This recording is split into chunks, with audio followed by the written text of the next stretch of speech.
A short story of creation, as told by a wondrous man's earthly evolutionary travel into a world of wonderland, by René Nadeau. We find ourselves in an era where no one has much time to read books, so I've made this a short but powerful, often with great tribulation, account of my life's educational journey. I hope my story will successfully demonstrate how I, as well as the reader, from shortly after our arrival on Earth, have been deceived. If you may be looking to determine just how the wool was pulled over all of our eyes, as goes the cliché, be careful what you look for, as you just may find it. This could possibly be the most important story you will ever read at any point in your lifetime. In a world we've been so conditioned to trust and accept, without exception, most, if not all, might believe that this could ever happen to anyone, let alone that it may have unknowingly happened to them. If you decide to begin this ride, I would please ask that you take it all the way to the end. Mind-opening information is inside that your life depends upon, and it's not anything you'd expect. Okay, let's begin this ride into that beautiful sunset on the horizon. Chapter 1. Dreaming in Wonderland. I was tucked into my bed on this warm June night, very relaxed, AC on high, with my feet, as most always, resting on a hot water bottle. Anyone who hasn't tried this is truly missing out. It was pretty much a normal night, but for some reason this night my mind began to wander, reflecting upon what I've learned over my lifetime on Earth, thinking back on just how I had received and processed all that information, attempting to make some sense and purpose of it all as I drifted off into dreamland. As my mind reflected back, I became more relaxed. I recalled that in the beginning, learning, it's theorized, somewhere around 14 billion years ago, the universe was created by a Big Bang event. Apparently, a whole lot of nothing somehow came together, becoming so dense reportedly it could fit on the head of a pin, and with this convergence causing so much pressure or energy that it exploded everything into existence, with a Big Bang creating our ever-expanding and still-evolving universe. There's a TV sitcom called The Big Bang Theory, where I've witnessed a whole lot of nothing coming together, creating this TV program. School educated me that we live on planet Earth, the third planet from the Sun, with Earth's age estimated at 4 billion years old. There's also a TV program sitcom, Third Rock, named for our planet. And that our planet is still forming with its 7 continents continuously shifting on tectonic plates, floating on beds of molten rock, with Earth's core believed to be a huge round ball of molten nickel, with oceans created by giant comets impacting the Earth over billions of years, delivering trillions of gallons of water and filling the seas. From as early as I can recall, I took great interest in all history, especially yearning for answers of just how we all came into being. School educated me that dinosaurs reportedly roamed our planet Earth long ago and were believed to have become extinct about 60 million years ago through some kind of cataclysmic catastrophe, possibly a large asteroid colliding with Earth somewhere near the Gulf of Mexico, drastically changing Earth's environment. The resulting climate change then made way for humans to evolve from small warm-blooded mammals or rodents. That brought about our closest ancestors, estimated to have appeared about 6 million years ago, proceeding to evolve into modern humans 200,000 years ago. I recall in science class learning about Charles Darwin, who wrote a book, at that time a very controversial book, in the 1850s, called Origin of Species, where his studies of nature led him to conclude all life had evolved by way of natural selection, adapting and evolving in order to survive in their ever-changing environments, or else become extinct. Through his theory of evolution, Darwin theorized that humans had evolved possibly from one-celled organisms all the way up the evolutionary ladder, taking millions of years, with primates being our most recent ancestors, slowly evolving, and even still evolving, into who we are today. This evolution theory, combined with the Big Bang theory, was instrumental in my now being led to believe man evolved from primates, with the universe created by some kind of random Big Bang event, creating everything. I was raised Catholic, attending church services with my parents each and every Sunday. I would often make extra efforts to pay attention, but never recall anything making any real sense. Also, in not finding any credibility in the Adam and Eve creation story, I was left in search of answers. In the absence of any better explanation, as time passed, all this information assisted me in forming my understanding of the creation of life, leading me to my core beliefs as a devout atheist. to the point that if anyone even suggested there's a creator or a god, they were believing in fairy tales. In my early youth, I recall always craving to be informed of world events. With very few black and white TV channels broadcasting, our family religiously watched the 6 o'clock network news programs. Newspapers and my favorite magazine, National Geographic, were always at my fingertips. The space race was constantly in the news.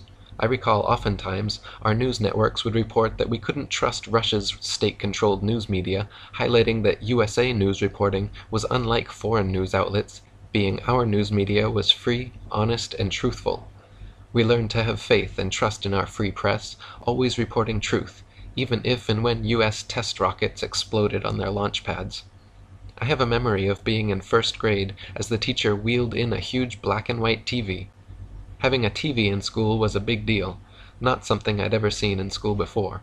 I still recall my teacher explaining to another teacher just how important it was for our class to witness our first astronaut, John Glenn's historic Cape Canaveral live liftoff, intent on orbiting Earth for the very first time. I recall being 8 years old in 1962 watching JFK announce our national goal of landing a man on the moon by the end of the decade. My dad and I would often speculate on just how NASA could accomplish this monumental moon landing feat. By constantly following national nightly news TV programs, we learned ever more details of the plan, including the most important and dangerous NASA outer space capsule dockings. I recall as a child often looking up in awe at the night sky, wondering what was out there, thinking, we can't be alone, there just has to be life on other planets, and wondering what I couldn't see of this vast and ever-expanding universe above me. On to Chapter 2, More Learning. Chapter 2, Living the Dream, More Schooling with Men Walking on the Moon. Looking back, some of our first lessons learned were our ABCs and basic math. Also, in every classroom, there was a globe where we learned geography and the location of continents, that our Earth orbits the sun while tilted, spinning on its axis, allowing for night, day, and our 4 seasons. Like most students, we were seated in rows facing the teacher, instructed not to talk with our neighbor and to obey all of the rules, then to listen very carefully and hopefully impress our teacher boss seated at the front of the classroom by demonstrating just how smart we were. Sometimes we even earned stickers or gold stars on quizzes and tests, reinforcing our sense of accomplishment. Now, educated and ready for more learning, we were promoted to the next grades. I recall one of my first history lessons. In 1492, Christopher Columbus sailed the ocean blue. With all educated people of that era knowing they lived on a sphere, it was Christopher Columbus's arduous task, prior to leaving on his New World quest, to convince all of his ignorant crew that it was impossible to fall off Earth's edge, because the Earth was indeed round. As they sailed on for weeks not seeing any land, his crew became restless and worried, but before they threw him overboard and sailed back to Spain, land was spotted. Columbus, believing he'd found India, referred to the natives as Indians. This New World discovery earned him the honor of a holiday, Columbus Day. Fast forward 477 years, man takes his first steps on the moon. The way I recall it, at age 15, presumably the most watched TV program of that era, nearly everyone alive viewed black and white video beamed back live from 287,000 miles. I recall exactly where I was sitting with my dad in utter amazement. Also, now far enough from planet Earth, we were shown an image of our home floating in space as a perfectly round blue sphere laced in white swirling clouds, an absolutely unbelievable epic sight. On subsequent missions, astronauts even hit a golf ball and drove a lunar rover wildly over the moonscape, leaving me with a sense of wonderment, believing anything was now possible. Fast forward again, this time 48 years, to 2016. Much has changed and progressed. I had never in my wildest dreams ever doubted the authenticity of the moon landings. After all, I'd watched them live on TV network news broadcast programs. What often got me thinking was what I hadn't seen.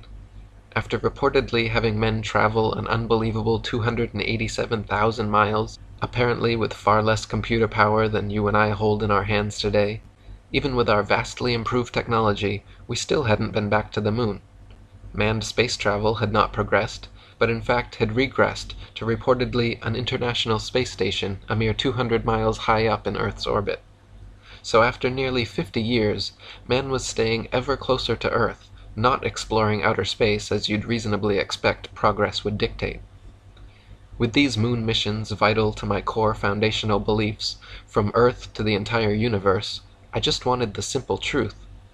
Did we in fact go to and land on the moon? True or false? I so wanted it to be true. I finally took the time to extensively research the topic. Though there's considerably more evidence for this story, I've included the following. NASA needs us to believe that all the moon missions traveled safely through deadly Van Allen radiation belts unscathed. In late 2015, NASA posted a video on their official website regarding testing of the new Orion spacecraft, reportedly attempting to reach 3,600 miles away from Earth.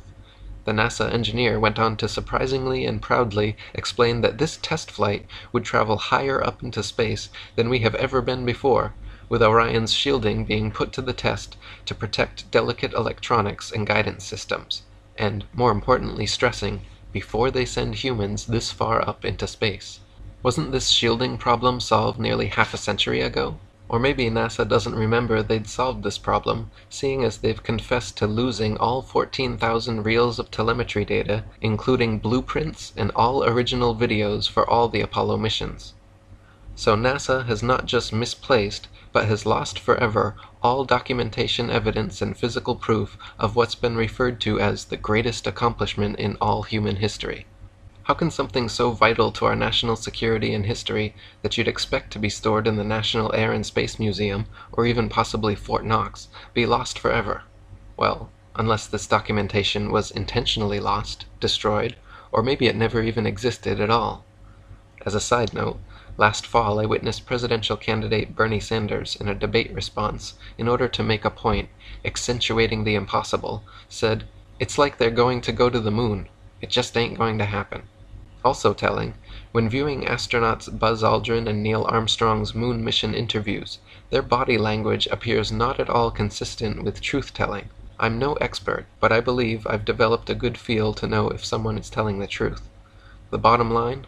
In the absence of any physical proof, expected space exploration progress, including overwhelming and NASA-admitted obstacles, the only reasonable conclusion is, the moon missions were apparently staged Cold War propaganda stunts, reported by our trusted news media as actually happening, rumored to have been produced by the famed director of the 1968 movie 2001: A Space Odyssey, the late Stanley Kubrick.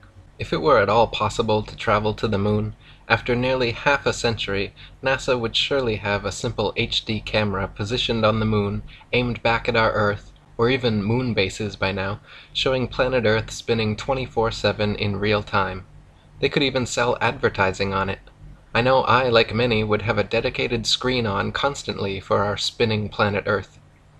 We've been led to believe we have seen photos of the Earth from space. The opposite truth is, there are no actual photos and/or real-time, real videos of Earth. Each year, NASA publishes new Earth CGI special effect images, remarkably with the continents drastically changing size and location from year to year.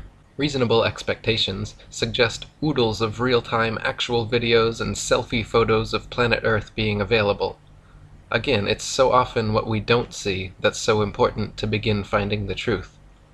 If you take the time to look, there's so much more evidence indicating our moon missions were no more than a Hollywood science fiction production.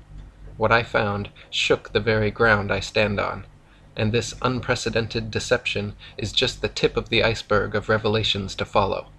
On to the next, extremely cold, Chapter 3. Chapter 3. From the Moon to Antarctica and Beyond. So, now feeling disillusioned and betrayed in discovering our moon missions were all staged but shown live on TV network news programs as actually happening, I began to wonder what else might need to be looked at more closely. Knowing very little about Antarctica, I decided to research it. We've been led to believe Antarctica is a massive frozen continent covered in ice, located at the very bottom of our planet Earth, of no real interest except for a few scientific outposts. The opposite truth is the apparent reason we don't hear much about Antarctica is because of its very great interest and cordoned off similar to Area 51. My research turned up that highly respected explorer Admiral Richard E. Byrd visited Antarctica several times. His last two expeditions were codenamed Operation High Jump in 1946 and Operation Deep Freeze in 1955 and 56, the details of which remain classified. Upon his return in 1956, he happened to do a live television interview, presumably under national security restrictions, and briefly went on to say Antarctica was the last great bastion of untouched natural resources, such as coal, oil, and other valuable elements. He indicated they had discovered a 10,000-foot-high mountain range as well as unexplored land beyond the South Pole, not covered by ice, the size of North America. These discoveries were quite astonishing. Admiral Byrd died at his Beacon Hill, Massachusetts home of a reported heart ailment in 1957, somewhat mysteriously. Antarctic exploration reports. There are none. No further publicized Antarctic expeditions. Antarctica became restricted to only those with national security clearances. Next, the United Nations Antarctica Treaty, signed June 1961, that won't even come up for discussion until 2040. A treaty no country has ever broken or fought over, making Antarctica off-limits to everyone and patrolled by the UN International Military, keeping out all unauthorized personnel. After schools and media this time became nearly completely silent about Antarctica, including the reported discovery of new land on Earth, I began to wonder more about what they may not be telling us, leading me to begin questioning and researching other information learned in school. What I found shocked me. We have been led to believe the Earth is a perfectly round blue sphere with water sticking to it, spinning at 1,000 miles per hour in orbit around the Sun, traveling 67,000 miles per hour, with our entire solar system traveling at 500,000 miles per hour around the galaxy, and the entire galaxy hurtling through space, resulting from the ever-expanding Big Bang-created universe. The opposite truth is, better make sure you're sitting down. Shockingly, the Earth is flat and stationary, potentially covered by a solid dome firmament, as described in the Bible. Our flat Earth appears to be surrounded by an ice wall, estimated at 200 feet plus in height, encircling the entire flat Earth plane. I know, that may bring about the question, why hasn't someone just gone over the 200-foot ice wall to take a photo of the dome? Well, because the international military will stop you, thanks to the 1961 UN Antarctic Treaty's no-fly and no-sail zones firmly in place to protect this earthly secret. So before you say what you may be thinking, I know Earth can't be flat. I trust I live on a blue spinning sphere. It has to be true. Why would they lie or hide this? Which is exactly how they've programmed you to react. Stop. Please step back and critically think for a moment. The question isn't why would they lie? The question is, why would they tell us the truth? If land and knowledge are wealth and power, why would the elites and governments share it with the peon slave masses who they openly state they want to depopulate? One of the hardest, if not the hardest, psychological undertakings anyone will ever attempt in their lifetime is to have an open enough mind to consider new information contrary to their unquestionable beliefs. Then, to become self-aware enough to recognize the need for and the importance of questioning their foundational understandings of the Earth. Why? Because this foundational lie is locked into our psyches at the onset of our instinctual childhood thirst for information. You're as sure of where you live on planet Earth, the third rock orbiting the Sun as a speck in the vast universe, as where your house is located in your neighborhood, or the nose is on your face. Now in your mind, like I once believed, there's no need to question it. With schools educating us that the Earth is beyond any doubt a spinning blue sphere as determined by geniuses over 500 years ago, along with Christopher Columbus proving Earth as round. Yes, Earth is thought to be round, but round like a dinner plate, with a 200-foot-high ice wall holding in the oceans.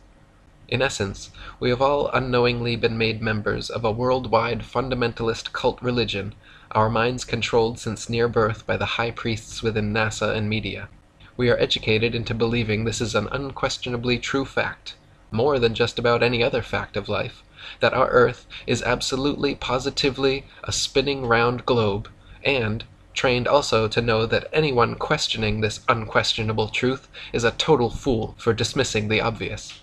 We've been led to believe when someone breaks with the program, they're often referred to as a conspiracy theorist, a code word for those under mind control, triggering the discrediting of anything and everything the person, now a nut job in your mind, may question, suggest, and or uncover that goes against the official programming and story provided by the system. The opposite truth is, we have all been lied to. Please, just for a moment, attempt to put aside all of what you believe you know about Earth. Just for starters, ask yourself these two questions. What proof do I really have that I live on a ball-shaped spinning planet Earth? According to NASA, Earth is spinning at 1,000 miles per hour while traveling 67,000 miles per hour, the speed of a bullet, in orbit around the Sun, and hurling through space at 500,000 miles per hour, all from the Big Bang. Rely upon your senses. NASA tells us we are spinning, but our experience is we feel no movement at all. Do you know when you're spinning or moving?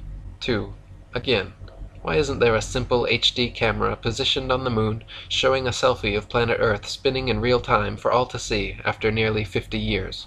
Ask your congressman to answer, as God is his or her witness, if we truly went to the moon. See if you get that deer in the headlights look. And why in 2016 there's no HD camera on the moon aimed back at planet Earth. We reportedly have a rover on Mars with a camera sending pictures back to Earth daily of the Mars landscape, when even NASA admits they can't go safely higher than 400 miles into space. I guess we landed on the moon and have this rover on Mars by magic. Also, Earth is reportedly covered by 70% water, always finding its lowest point. There's a reason why the ocean is called sea level and not sea curvature. Imagine yourself on a cruise ship, sailing up and down huge hills of water in the middle of the ocean. Imagine a hump of water, hundreds of miles high, between Hawaii and LA. Imagine people in Australia standing upside down in the rain. Imagine rivers flowing uphill.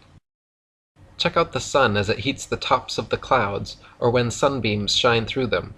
Does the sun really appear and feel 93 million miles away? Have you ever seen the curvature?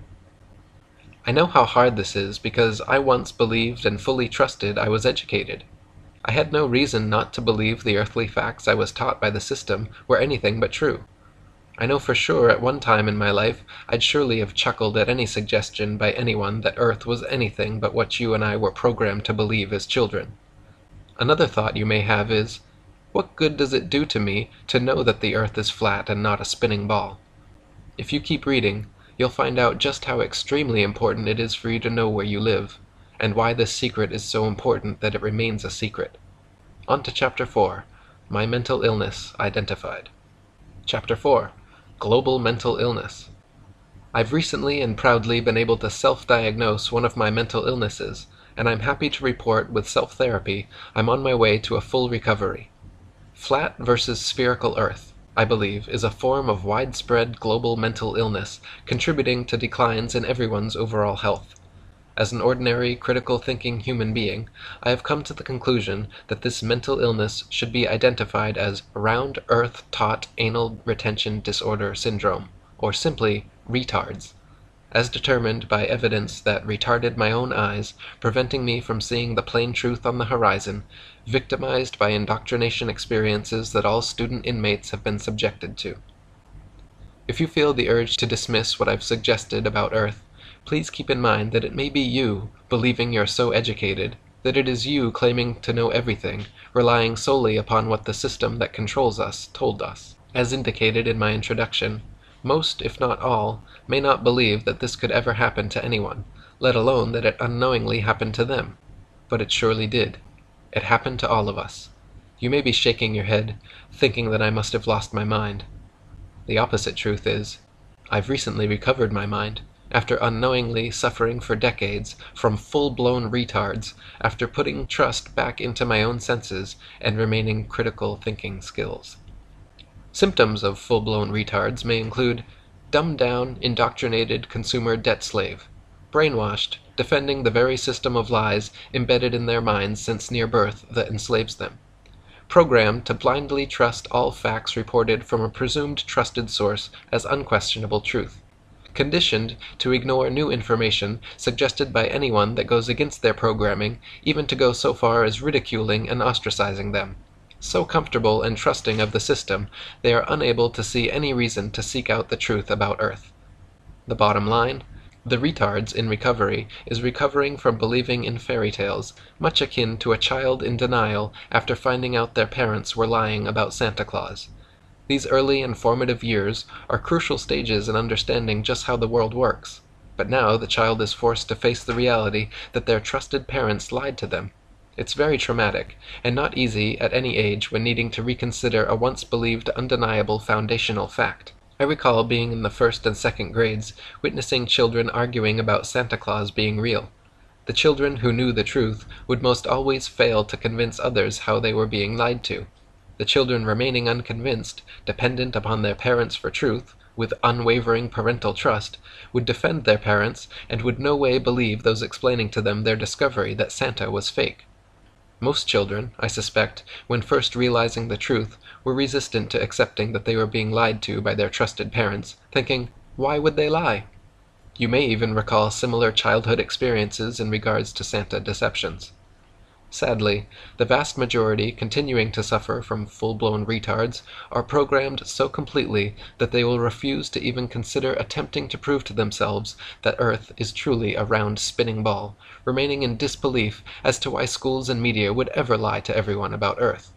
Well, for some of the same reasons your parents did regarding Santa, as a means of behavioral mind control, including other irrational motives, with a lie being a lie, no matter what the motive or how good intentioned.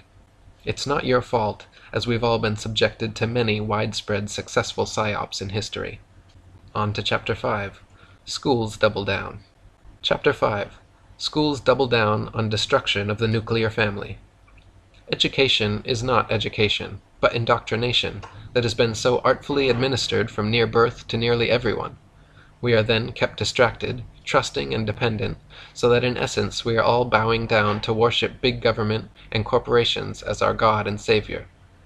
Our free public education school system creates an illusion of caring about your children's health and well-being, but in essence continues working towards dismantling the family dynamic.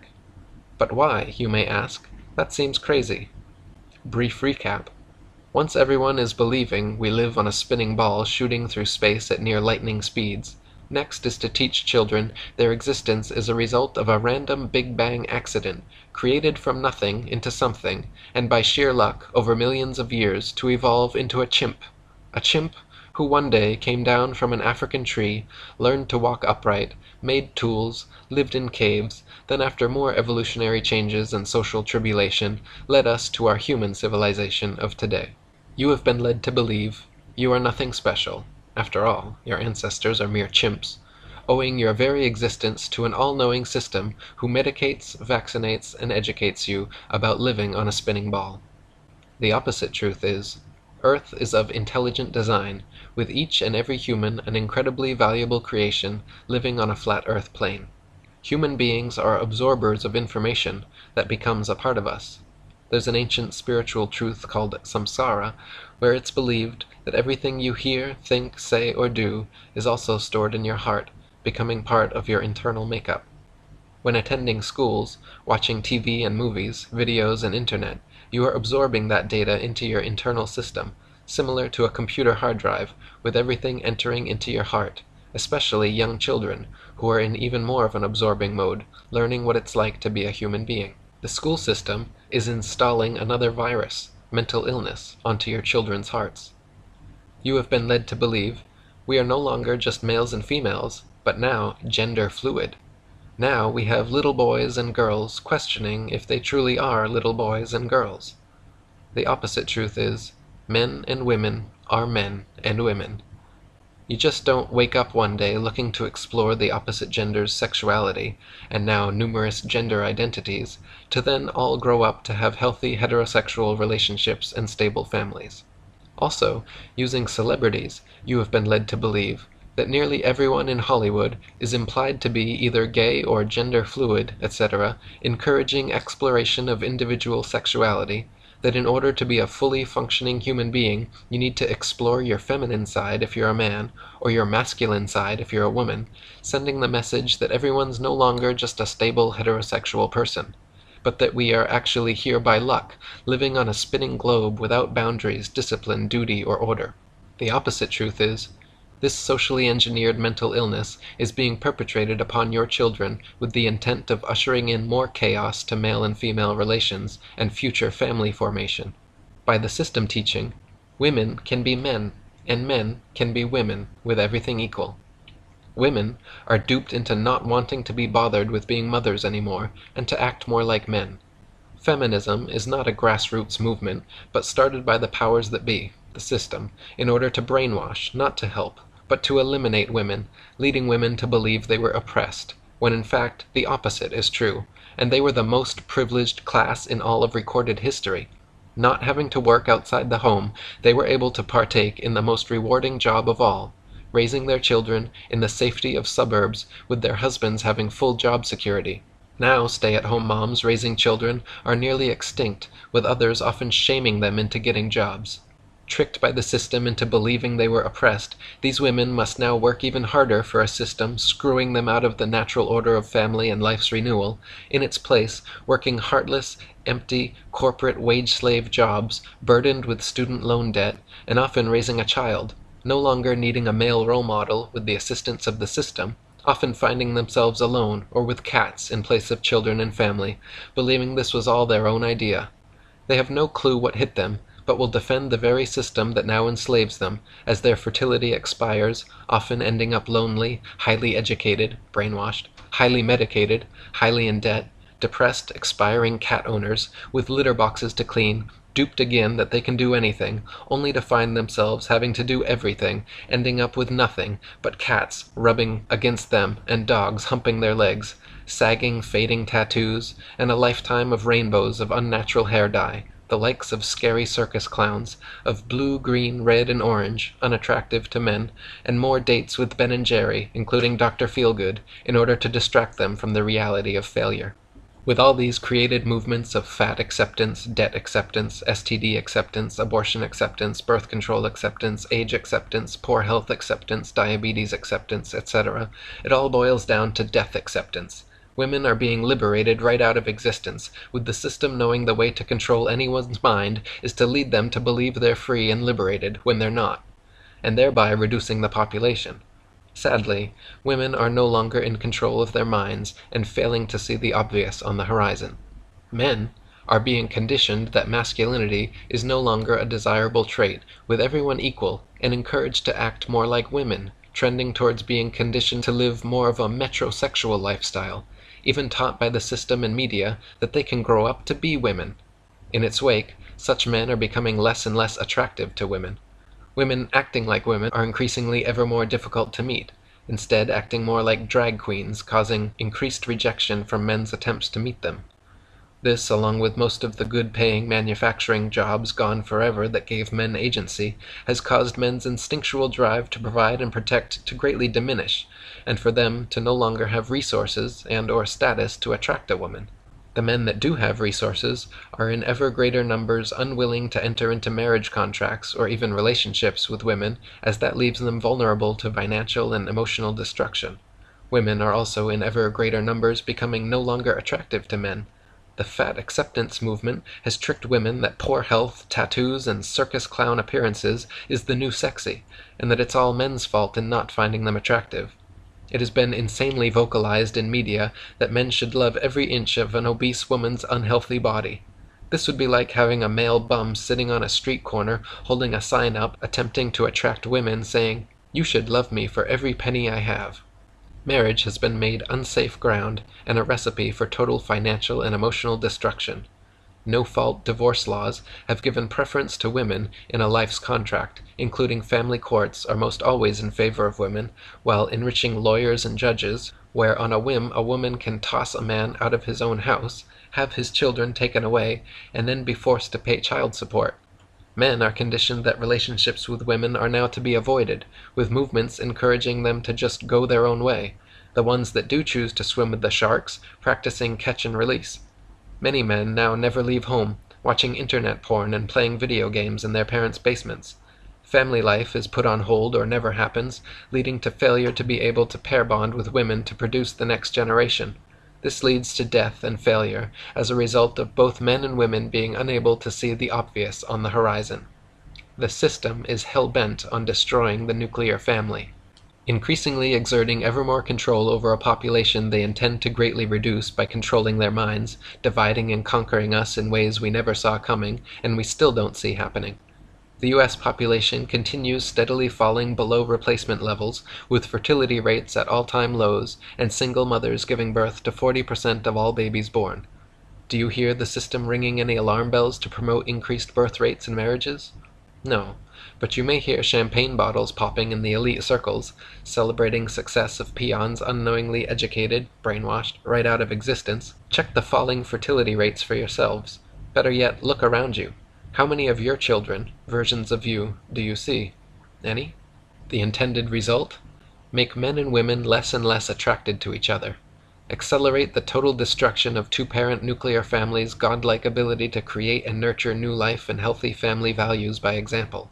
Socially engineer away a mother's job of teaching children how to love and a father's job of teaching them how to become adults. It is being dismantled in front of our eyes by a system molding children's thoughts and beliefs with insanely confusing messages and foundational lies. On to Chapter 6. Schools making us ill. Chapter 6. Schools promote a lifetime of debt, making us ill, and more. Schools are often criticized for their inadequacies, but on the contrary, schools have achieved remarkable success. Parents, products of the system, are so conditioned that they seek out perceived better schools for their children to help ensure they'll receive even more enhanced mind control conditioning. Illusions of truth, trust, and facts are all built upon the foundation of the globe myth, making way for any misinformation to follow, easily accepted by an unquestioning, mind-controlled population. Fully transformed into unquestionably believing everything and anything disseminated from the perceived trusted corporate media source, now instinctually conditioned to dismiss anything contrary to any official story reported in the news media. So even if someone says, "Hey, that just doesn't look right. Did that event really happen?" the correct answer always has to be, "Well, of course it did. We saw that reported on a TV news program. What's the matter with you anyway? You moron. Get with the program." Trusting in the system, students are also taught to eagerly go deeply into student loan debt, in bondage for decades, for what they perceive as vital higher education, all in the absence of any guarantee of finding well-paying jobs, oftentimes ending up deeply in debt, working at low-wage jobs as feudal slaves. Now, with even fewer resources to start families and have children. The consumerism slave graduate learned, like it? You don't just want it, you need it. Go ahead, buy it. Buy it now. Can't afford it? Here's your credit line. Enjoy yourself. Life is short. Have fun. You are all that's important. Now, after being proficiently programmed on how to be a good member of our consumer society, students are led to also believing pharmaceutical medications are the answer to just about anything and everything. Don't worry, if material goods don't make you happy, there's a pill for that. Eat, drink, and be merry. We have a number of pills for that, and some insulin as well. Can't find a job paying a living wage, or a husband or wife? We have pills for that. Can't get it up? Man, do we have pills for that. Again, don't worry. You no longer need or want the responsibility and burden of having and raising a family. Explore your sexuality. Today a man, tomorrow a woman, next day maybe both. Gender is just a social construct. Choose the public restroom that fits your mindset for today. You only live once.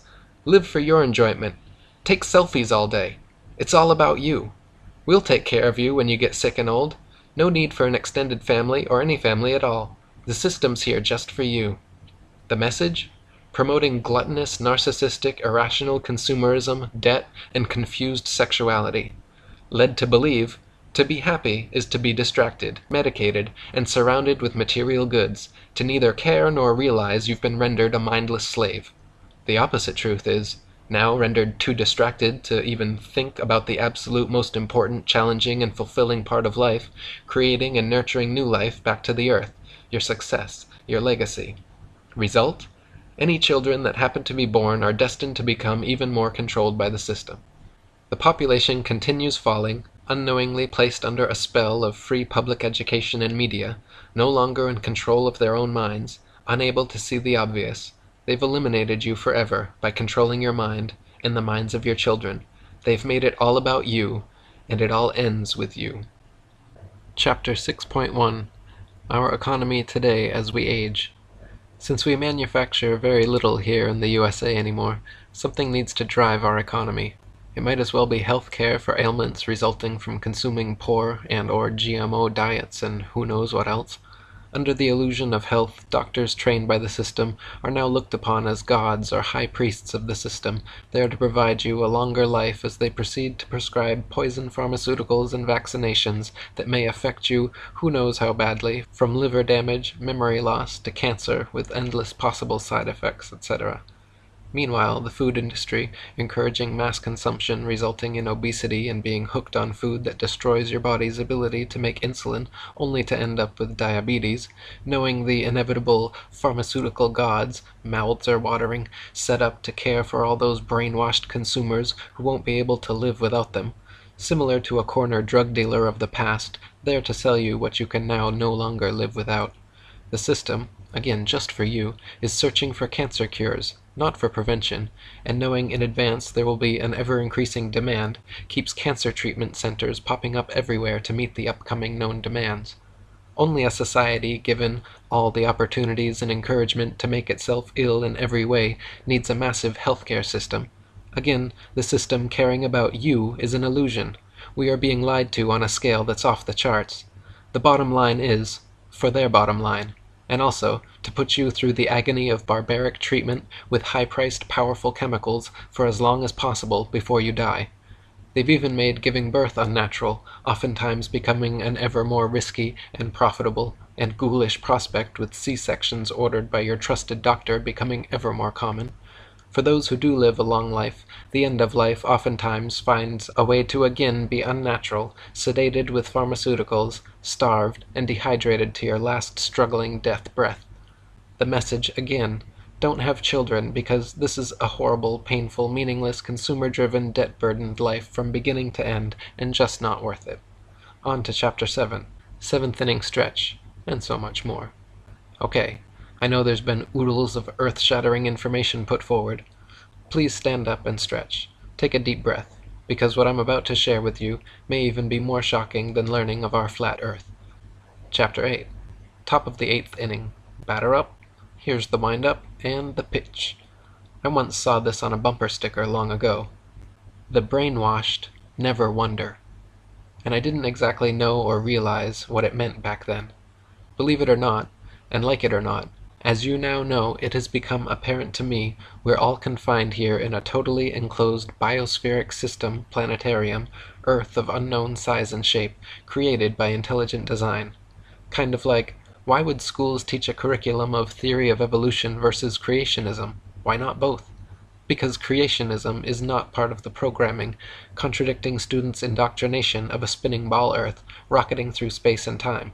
With them, monkeys' uncles, as passengers, now assigned a set destination, with no children of their own ride with them, being when the ride you believe you're spinning on while taking selfies is over, you exit the ride by stepping off, gone from Earth. Next stop, hell.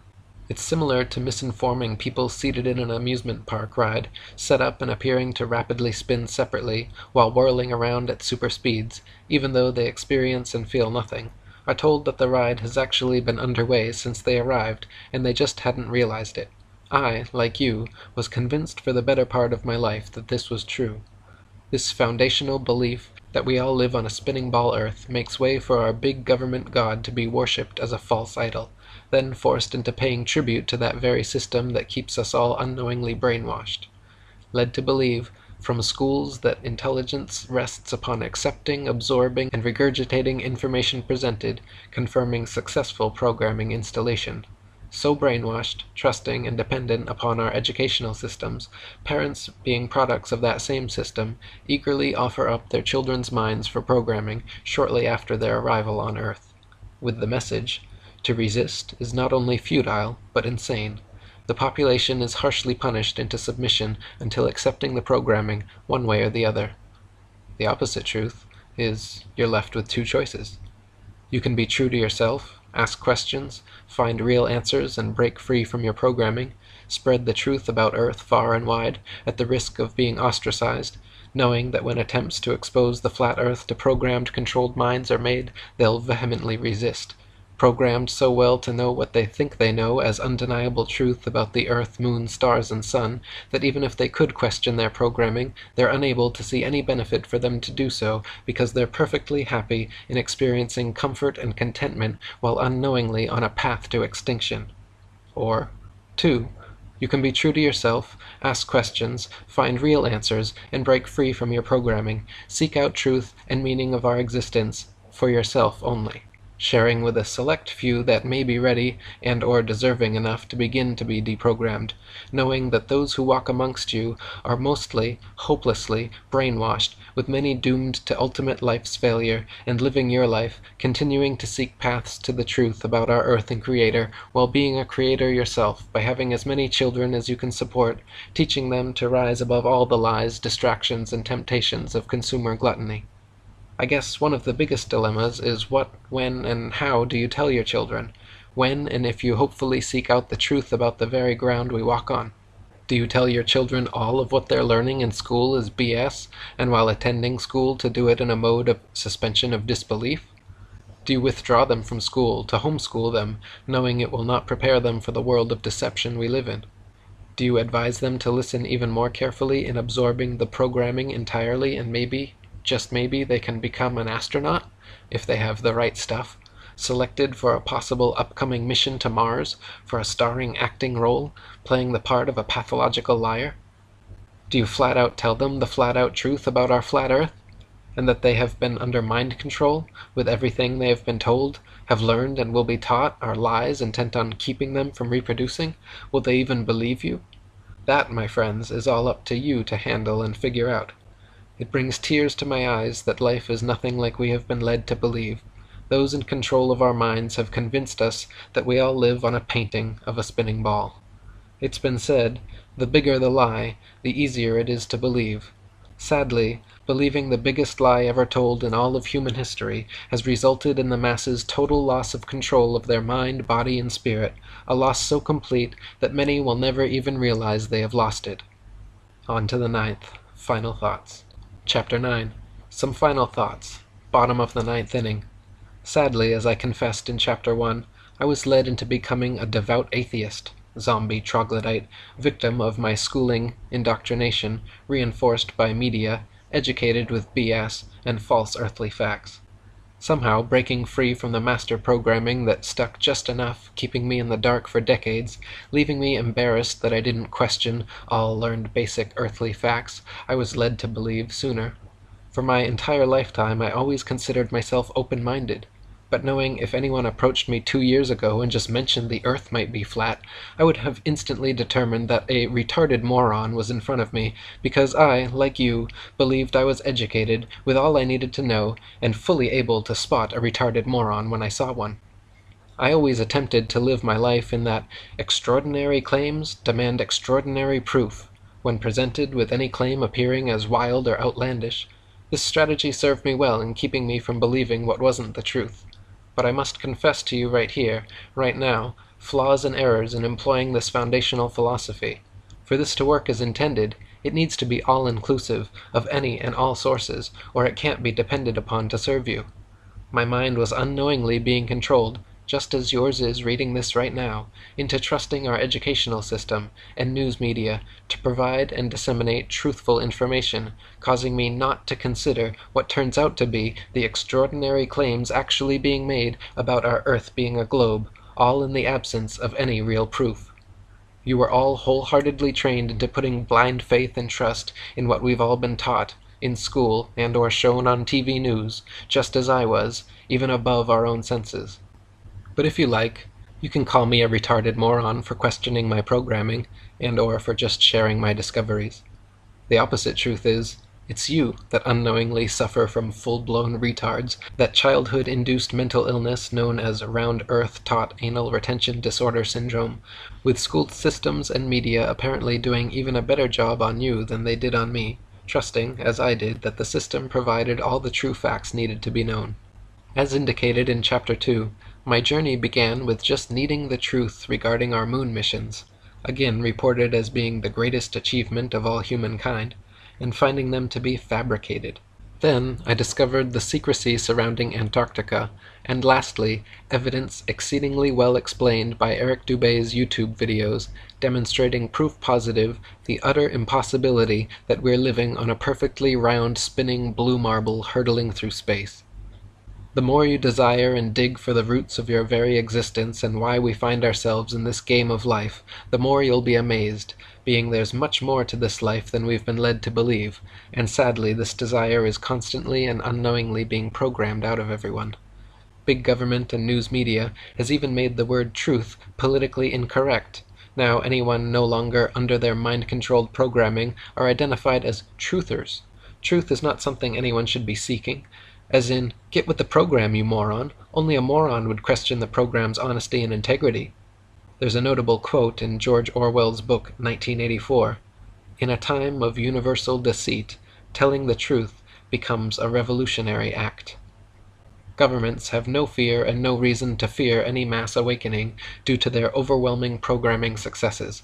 With generations of programming so hardwired, even if a prominent government official happened to appear on live TV announcing the Earth as being truly flat, overwhelmingly the masses would unquestionably know this retarded moron had lost his freaking mind.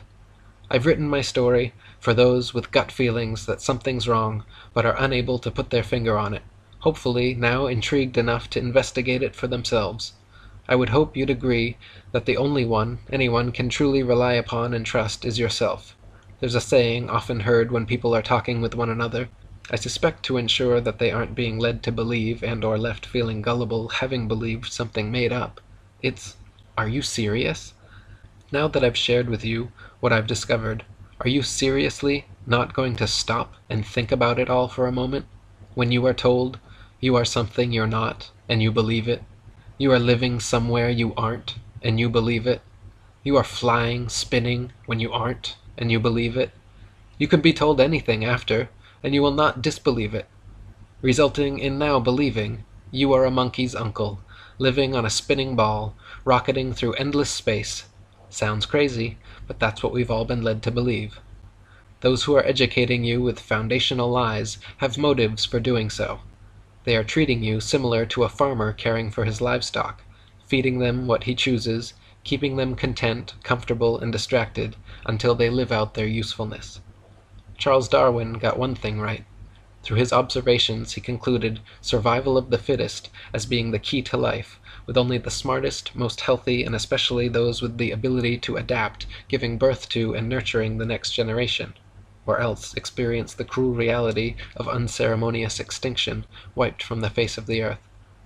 Human survival of the fittest will be only for those who can adapt by discovering the foundational lies we have insultingly been led to believe. First by realizing they are being lied to, then the hows and whys, then adapting and taking steps to begin recovery in coming to realize that we are of intelligent design, with true success measured by the unity of a strong family with as many children as you can care for. Wait a second. I think I just woke up. Nope, maybe not. Am I dream writing? Still dreaming? Did I just say the Earth is flat? Or is it round? It just has to be. Did we land on the moon? Is Antarctica a continent? Maybe. So tired. Groggy. Just my head is spinning, but I'm not. Getting comfortable again on my side. Feet back on my hot water bottle. Thank you for completing my story about a regular guy believing he was educated, attending school. He learned basic earthly facts, including those of the creation of life in the universe. Upon graduating, he experienced a great sense of accomplishment, believing he, along with everyone else, was also now educated. Only as a result of a dream did he later come to realize he truly knew nearly nothing about most everything. He had trusted that our news media would keep everyone honestly informed with real news and other important information, but as time passed, found the opposite had taken place, with countless presumed actual news reports being staged government propaganda, later to end up in history textbooks as actually happening. Ironically, those pulling the strings have scientists building machines that can think critically, AI, while school teachers are programming our children not to think, no intelligence, NI. One day, soon, presumably replaced with manufactured, soulless robots, allowing for even more control by those in control. Big government can't be trusted, with their greatest fear being a populace of well-informed, enlightened, strong spiritual souls uniting, fearing this unity of all the people on earth will end their power they have over us to control us with lies. Again, the powers that be absolutely do not want us peons to have their same level of earthly knowledge. Able to see the big picture, they influence our minds to bring about their desired population reduction. I'll say it again for those who missed it. The system is providing you everything you need while making you comfortable for you to end your own legacy. You may ask, but why? I don't understand why. Well, because you're no longer needed. The progressive and rapidly approaching robot revolution is upon us, making the programmed and now significantly less intelligent human peon obsolete, slowly being programmed to eliminate themselves in order to save the planet they think they know they live on. Replaced with man-made soulless AI robots slaving for the elite, much more efficiently controlled surely to surpass human intelligence, and most definitely able to determine whether or not they're spinning on a ball 70,000 miles per hour, that humans could never figure out. In the end, only kindness matters, so please be nice to everyone, especially those who dare to begin attempting to unravel years of deceptive programming, hopefully finding a path to the meaning and purpose of their existence, while being creators and nurturers of renewed life, adapting to become one of the ancestors of a human survivor of the fittest, and possible chance for spiritual recycling, living on in some other form. The Creator within moved me to share my evolutionary travel into Wonderland with those directed to find it, because you weren't created by accident. I didn't create this by accident. You didn't find this by accident. Until we meet again in my dreams, unless I wake up.